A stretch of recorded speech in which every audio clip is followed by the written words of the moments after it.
So ever since Matt Powell went on Kent Hovind's channel to once again misrepresent me, well, I've been asking a question, and that question is, since Kent Hovind is directly endorsing Matt Powell, does that mean he endorses Matt Powell and NIFB doctrine? Now, I haven't really covered Kent Hovind up until now, so this might be old news, but let's check out a conversation Kent had with his good buddy, Steven Anderson. So today it's Kent Hovind's Mean Gene and Genocide.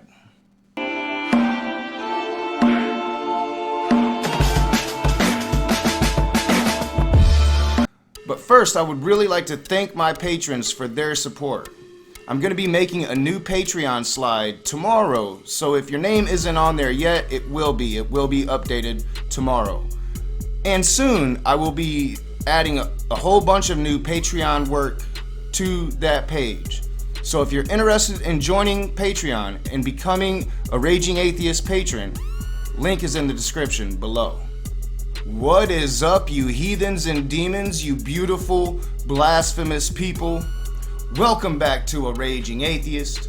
I'm your boy Nakasuchi, and today we're once again talking about Kent Hovind. And like I said, I've been asking this question.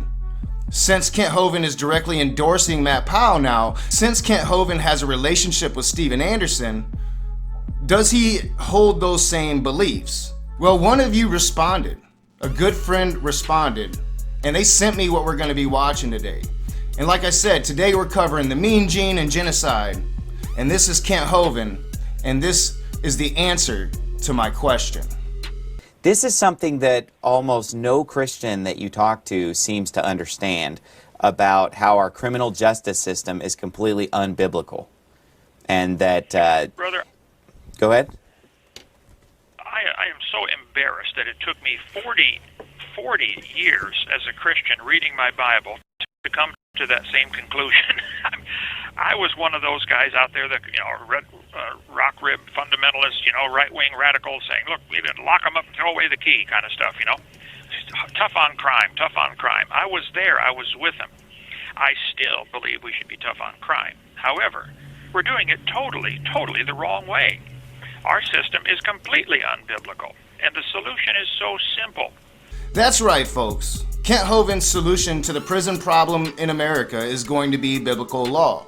Kent Hovind is a biblical literalist, just like Steven Anderson and just like Matt Powell. And Kent Hovind is going to agree that certain people should be put to death and that America should be under God's law. It's a question of what exactly should punishment be. Right. And there definitely has to be a punishment. So people will say, well, you just want to let everybody go? Correct. I could clear out the prisons completely in 10 minutes. Here's a simple way to do it. In God's Word, God's law, which is perfect, says people should be fined for certain crimes, or beaten for other crimes, or executed for other crimes. Now, this is exactly why I find the Bible to be extremely dangerous. Now, most people in the modern age, I don't think, are going to take it literally like this, or think that it's okay to just kill millions of people for making minor mistakes sometimes. Other times, they are major mistakes, like killing people. But I don't think the majority of people, the majority of Christians in the modern age would be okay with that. And even if they think that they want biblical law, I don't think that they quite understand what biblical law would look like.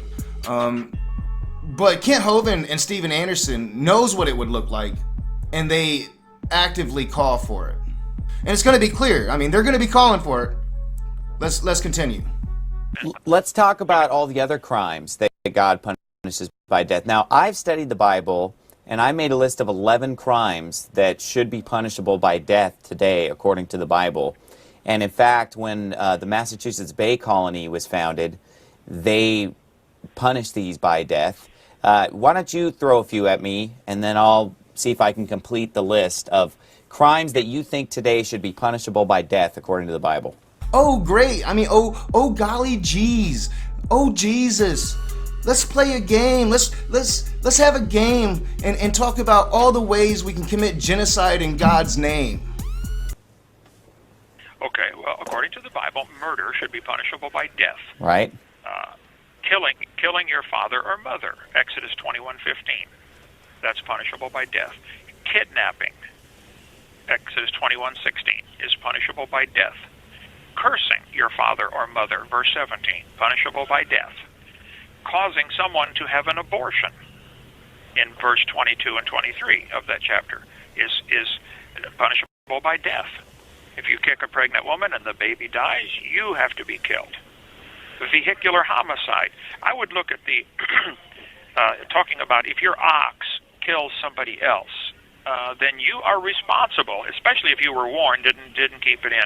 Now, I'm going to admit that I'm not really for the death penalty at all. I don't think we should really put anybody to death. I think that's what we have prison for, and I think we should reserve prisons for real serious criminals and not so much for like drug addicts, which I think that we could actually rehabilitate if we use some kind of system, sending them through rehabs and counseling.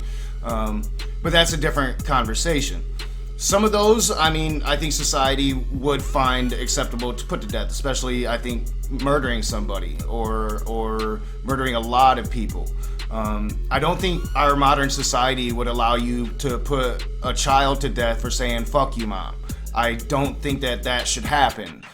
Kent Hovind does, Steven Anderson does, Matt Powell does, you know, and Kent Hovind loves to talk about how we atheists can't know right from wrong. No, Kent Hovind, you don't know right from wrong if you're willing to put children to death for saying words. I think the biologists are going to go crazy over this one and crucify me, but I think there must be something like a mean gene, something in the genetic code that makes animals vicious or mean. I know the Russians did experiments and are still doing it for over 50 years. They took wild foxes and said, we're going to try to tame the foxes. We're going to select for one trait only, gentleness or tameness in the foxes. They kept selecting out the tamest of each litter, and after 50 years, they had foxes that were just like dogs. They come running up. You can, roll over, scratch my belly. Many things changed about these foxes. They only selected for tameness. And here we have Kent Hovind's mean gene, that there must be some gene that all animals share that allows them to be mean to other human beings. Now, I would say that like putting gay people to death, putting children to death, putting women that cheat on their husbands to death, I would call that mean. I personally would call that mean. But Kent Hovind doesn't call that mean. What he's talking about are atheists, not real Christians. Should just put all of them to death. I mean, that's essentially what he's getting to. Gay people, shit like that. But he calls it the mean gene. And I don't think he quite understands that he's equating humans to animals. He's admitting we're animals. He's admitting he believes evolution. I think the same thing would be true for viciousness. People can breed dogs to be vicious, like maybe pit bulls or something, I don't know. But I think there is something in the genetic code that deals with the disposition toward gentleness or meanness. And I think in God's perfect law, if we would continually execute people that do see certain crimes, we would gradually get a much better society that not so many people have this mean gene in them. So here we blatantly have Kent Hovind calling for the genocide of all people that aren't true Christians, all people that aren't going to follow biblical law, all people that aren't going to live up to these impossible fucking standards Yahweh supposedly threw out 6,000 years ago. This is Kent Hovind. This is why we cannot take him seriously. Anybody that goes into a debate with Kent Hovind should not be debating evolution. Their first question should be, Kent Hovind, why do you call for the genocide of non-Christian people? So you mentioned murder, kidnapping. You mentioned smiting or cursing your parents. What about where the Bible says that adulterers should be put to death, homosexuals, or those who commit bestiality and things like that? Absolutely, yes. And witchcraft. Those, according to the Bible, are death sentences. Absolutely. Absolutely, we should be killing gay people. Absolutely, we should be killing people that cheat on their spouses outside of marriage. Absolutely, we should be killing people that commit bestiality. And, you know, I'm not a proponent of the death proponent, but that's not a bad one. I mean, come on, that's not a bad one. But absolutely, we should also be killing witches. So for any of my witch friends out there, any of my friends that have a craft, if you're going to debate Kent Hovind, your first question is, Kent Hovind, why do you want to kill me? The same if you're gay. The same if you're gay, or the same if you've come out and been open about a past affair. Your first question to Kent Hovind in a debate should be, Kent Hovind, why do you want to kill me? I am in a room with 48 men in it. I've been locked up for 99 months. In a few weeks, it'll be 99 months. I have seen the effect of people committing adultery and children being raised without their normal mom and dad. I'm in the middle of it. I have a bird's eye view, okay, a ringside seat of what happens. If indeed adulterers were executed very quickly, society would be much more calm and would. I'm not saying we should do it. I'm just saying we should look at the biblical pattern. Right, it's the government that should do it. We're not saying that Christians or churches should be carrying out these sentences. And that's their caveat, right? That's their excuses. Oh, we're not saying we should do it. We're saying the government should do it.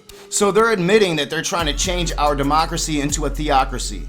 And the evangelical right has a very strong lobby in this country. I've done stories in the past of the Quiverful movement, people like the Duggars infiltrating our government to instill Christian law. This is a very real thing, and this is why we have to stand in opposition to Christianity until more Christians are coming out against these fuckers. If you're a respectable Christian, in this here modern age, you will come out hard against Kent Hovind. You will come out hard against Steven Anderson, hard against Matt Powell, hard against any of these homophobic people calling for genocide. And not just of gay people, but of children, of women cheating on their wives, of anybody that might commit a crime. You know, even though Kent Hovind committed crimes and went to prison for a very long time, I can guarantee you Kent Hovind wouldn't want himself to be executed under this biblical law. So the question has been answered. Kent Hovind is pretty much NIFB. Kent Hovind shares their ideology. Kent Hovind should not be taken seriously. Nobody should be debating Kent Hovind unless you're going to call him out for these homophobic, genocidal views. As always, I'm your boy Nakasuchi. This is A Raging Atheist. If you like my videos, hit the thumbs up, subscribe, share me on your social media, comment in the comment section below. Let me know what you think about the video, and let me know what you think about Kent Hovind. I'll see you soon.